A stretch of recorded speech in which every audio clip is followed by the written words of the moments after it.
Amara was full of dreams when she met Chaik on the busy streets of Lagos. He was charming, dressed in fine clothes, and spoke to her like she was the only woman in the world. For the first time in her life, she felt seen, special, chosen. Chaik promised her a life filled with love and forever happiness. Her father, Chief Obi, warned her to slow down, to look deeper, but Amara believed her heart knew best. When Chaik placed papers before her, calling them just formalities, she signed without hesitation. She smiled as she wrote her name, believing it was the beginning of her fairy tale, not knowing she had just given away her rights, her inheritance, and every protection she had for the future. In those first weeks, she floated on the sweet illusion of love, blind to the truth that hid behind Chaik's smooth words. She pictured a home filled with laughter and children, a marriage that would grow stronger with time. She told her friends she had found her prince. She told herself her father simply did not understand the depth of her feelings. Every evening when Chaik held her hand and whispered promises, she ignored the small voice inside her that asked why he always spoke of tomorrow but never of today. Amara believed she was safe in his arms, but the contract she had signed was already the cage that would trap her, and she had no idea how dark her fairy tale was about to become. The wedding had barely ended when Amara began to see the cracks in her fairy tale. Chaik, once gentle and sweet, no longer looked at her with love in his eyes. His voice grew colder, his smile turned into smirks, and soon the man she thought was her prince began to show his true face. His family, who had once welcomed her with open arms, now treated her like an outsider. The warm greetings disappeared, and in their place came sharp words, mocking laughter, and open insults. They no longer saw her as a wife or daughter-in-law but as a fool they had successfully trapped. Amara's heart sank the day she overheard them talking. They sat together in the grand living room, laughing at her for being naive enough to sign away her rights. She thought it was love, Chaik's mother said with a cruel smile. But now she is nothing. She belongs to us. Chaik joined in, boasting that the marriage contract had stripped Amara of every protection. She had no claim to wealth, no inheritance, nothing she could hold on to. Amara realized then that she was not a partner in this marriage but a prisoner in a golden cage. Her humiliation grew worse with each passing day. At the dining table, they gave her orders as though she were a servant. At parties, they mocked her openly, whispering to guests that she had brought nothing into the marriage, not even respect. Chaik stopped pretending entirely. He boasted to his friends that his wife was worthless, that she had no power, and that she existed only to serve. The words stung like knives, and though Amara tried to hold her head high, her tears would fall in the quiet of the night. She remembered her father's warnings, the way he had begged her to be careful. Guilt tore at her heart, but it was too late. She had signed the papers. She had chosen to trust love over wisdom. Now, she carried the weight of that mistake every day. Her once bright smile faded, her laughter silenced. She moved around the house like a shadow, her dreams buried under the cruelty of those who pretended to be her family.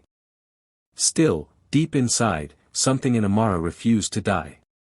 Though she felt broken, a tiny flame of hope lived in her chest. She told herself she could endure, she could survive. She whispered prayers in the dark, asking God to give her strength, to give her a chance to escape the trap that had been set for her. She had lost her freedom, she had lost her dignity, but she had not lost her spirit. And while Chaik and his family celebrated their victory, certain they had destroyed her, Amara began to gather her strength in silence, waiting for the day she would rise again. Every time Amara walked into a gathering with Chaik and his family, she prayed it would be different. She prayed maybe this time they would treat her with a little respect, maybe this time they would not try to crush her spirit. But each outing only brought more pain. The moment she entered a room, whispers followed her.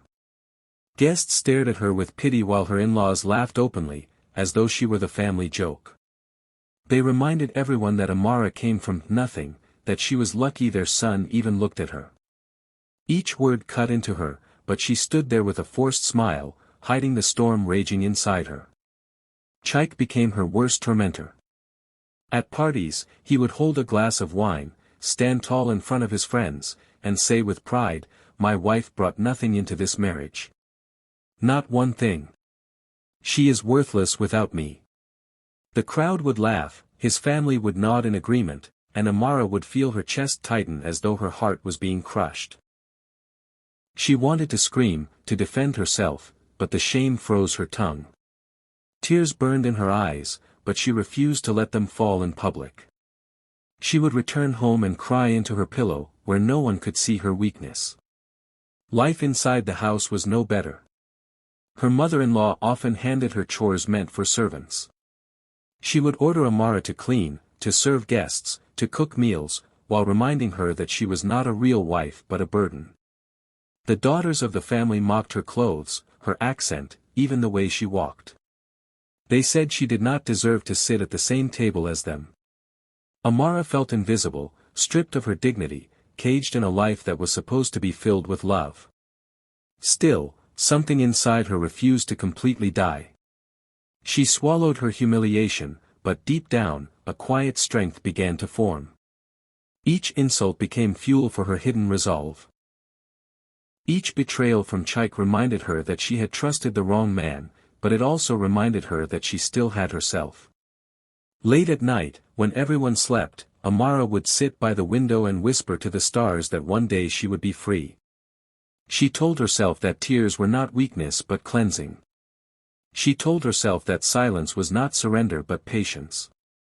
The cage around her was real, but so was the flame burning inside her chest. She knew Chaik and his family thought they had broken her. They believed she was powerless, that she would spend her life under their feet. But Amara's spirit had not shattered. It was only waiting. And though she wore the mask of a defeated woman, behind that mask lived a heart preparing for the moment it would rise. They thought they had destroyed her, but Amara knew the story was not finished. She would not remain their victim forever. Amara's father, Chief Obi, was not the kind of man people could easily read. To the world, he appeared to be just another aging father living a quiet life in Lagos. He dressed simply, lived in a modest home, and never showed signs of wealth. Many thought he was an ordinary man, perhaps even struggling. Chaik's family had assumed the same. They believed Amara came from a poor background, with nothing to her name. They never imagined that behind Chief Obi's silence was a fortune so vast it could crush their entire empire in a single breath. For decades, Chief Obi had built his wealth quietly, brick by brick, deal by deal. While others bragged about their riches, he chose to stay hidden. He bought lands in prime areas of Lagos, lands that grew into estates, shopping malls, hotels, and high-rise buildings. He kept everything in trusted hands and layers of documents, never drawing attention to his name. He knew greed was everywhere, and he wanted to protect his family from the wolves who hunted wealth.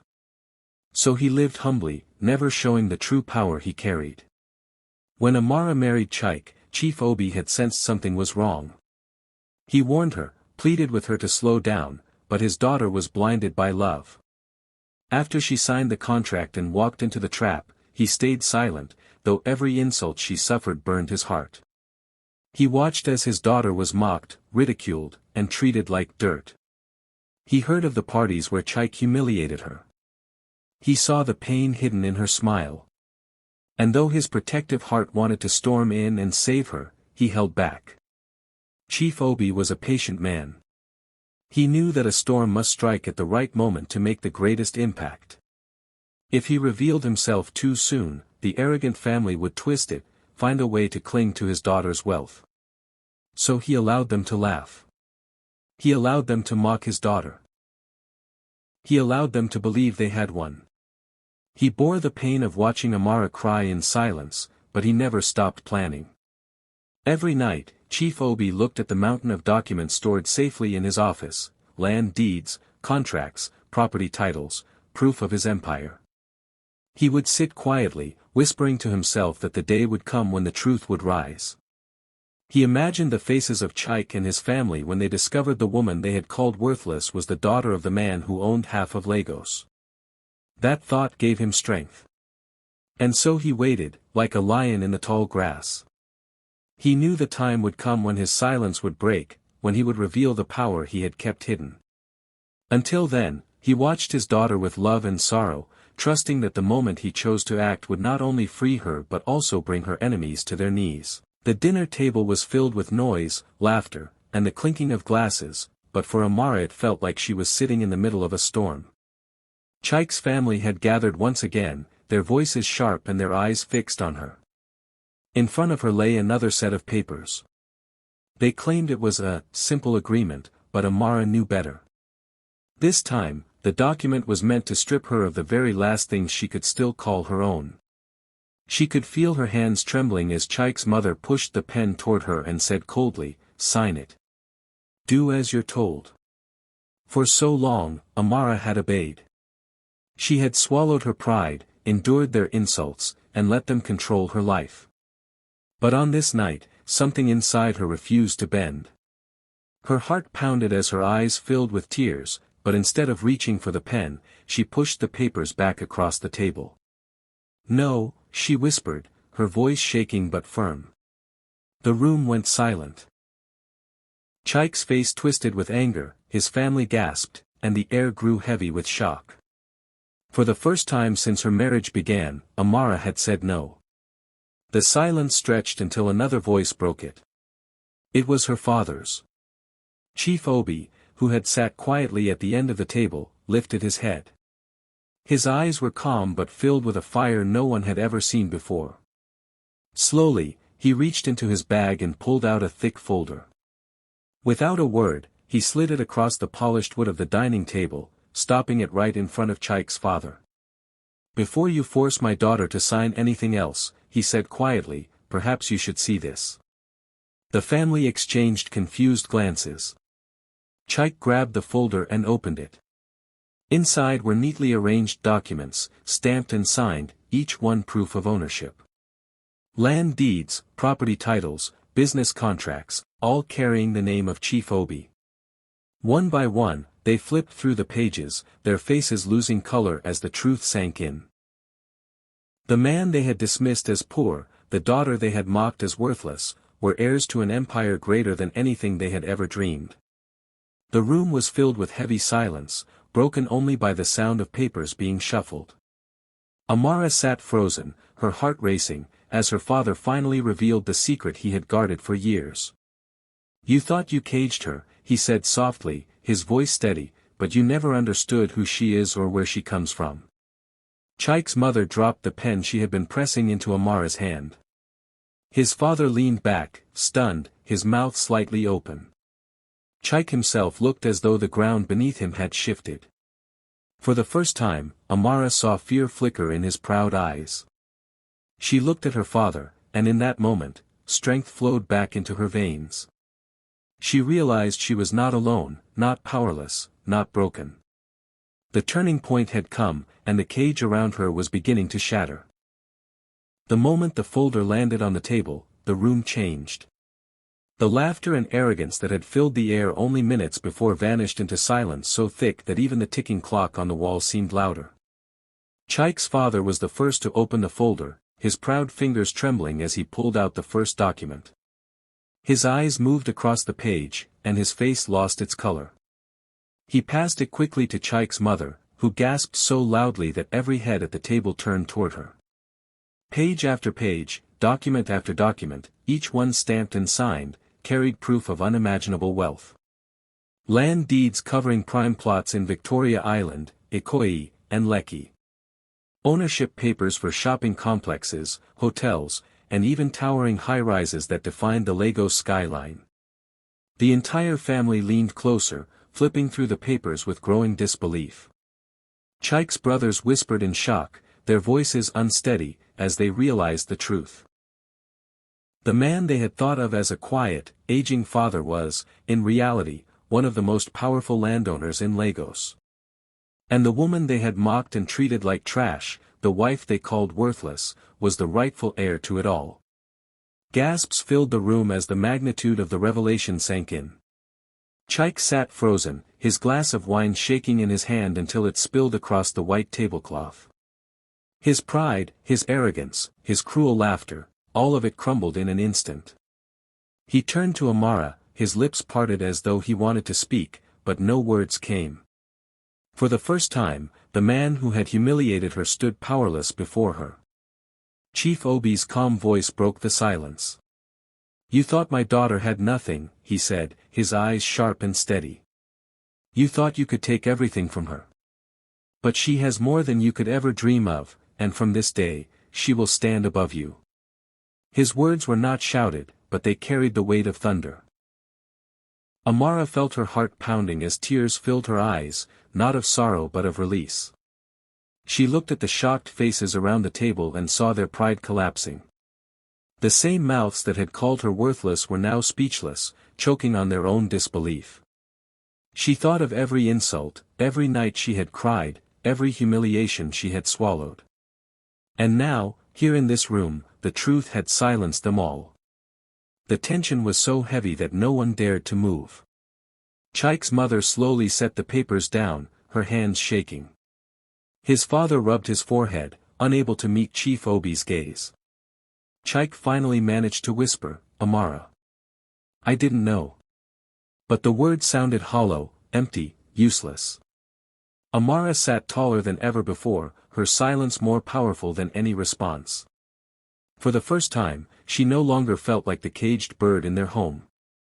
She was the lion rising, the daughter of a man whose shadow stretched across the city. And as her in-laws sat in stunned disbelief, Amara knew this was only the beginning of her freedom.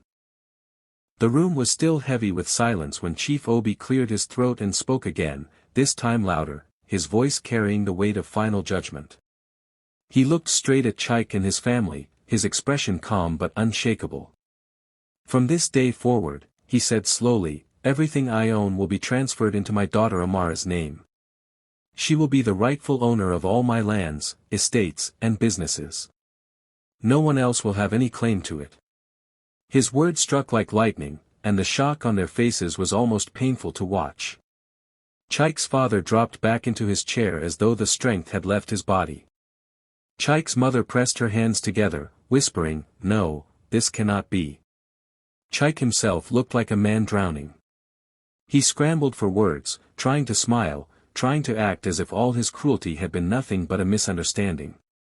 "Amara, my love," he stammered, "you know I was only joking all those times. You know I have always cared for you. We were wrong to treat you that way. Please, forgive us." His brothers and sisters joined in, their proud voices suddenly soft, begging for mercy.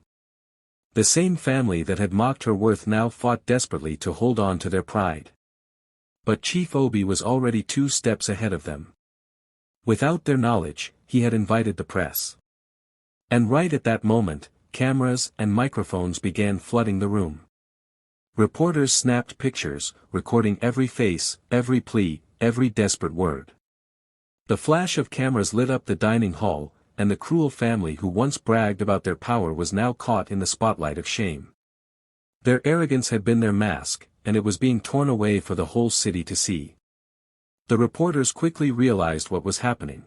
The poor girl, mocked by her in-laws, was in fact the heiress of one of the greatest fortunes in Lagos. And the proud family who had treated her like nothing were now groveling in front of her, their empire of pride crumbling right before the eyes of the world. Questions flew through the air, microphones were shoved in faces, and the humiliation of Chaik's family was sealed forever. Amara sat quietly, her head lifted high, her silence more powerful than their desperate cries. She no longer needed to defend herself. The truth spoke louder than any words she could say. Chief Obi rested a gentle hand on her shoulder, his face proud and steady, while the cameras captured the image that would spread across the city by morning, a daughter rising, and a cruel family falling. By the time the reporters left, Chaik and his family were broken. Their name, once spoken with pride, was now covered in disgrace. Their reputation was ruined, their arrogance destroyed, and their cruelty exposed. Amara, the woman they once called worthless, had become the very symbol of power and dignity. And nothing they said or did could change it. Amara walked out of that house with her head held high, no longer the timid woman they once mocked. She was no longer a prisoner of their cruelty. With her father's empire now in her hands, she felt a freedom she had never known. The papers were signed, the power was hers, and the chains they had wrapped around her heart were broken forever. Chaik called after her, his voice trembling, but she didn't look back. For the first time in her life, she chose herself over the empty promises of a man who had betrayed her. News of the revelation spread across Lagos like wildfire. People who once pitied Amara now spoke her name with admiration. She became a symbol of hope, proof that no woman was truly powerless. Instead of using her new wealth for revenge alone, she chose something greater. She built shelters for women abandoned by their husbands, offered scholarships for young girls, and opened businesses where women could work with dignity. Her story inspired others to stand up, to fight back against manipulation and greed. Chaik and his family, once so proud and arrogant, were left with nothing but shame. Their empire of pride collapsed overnight.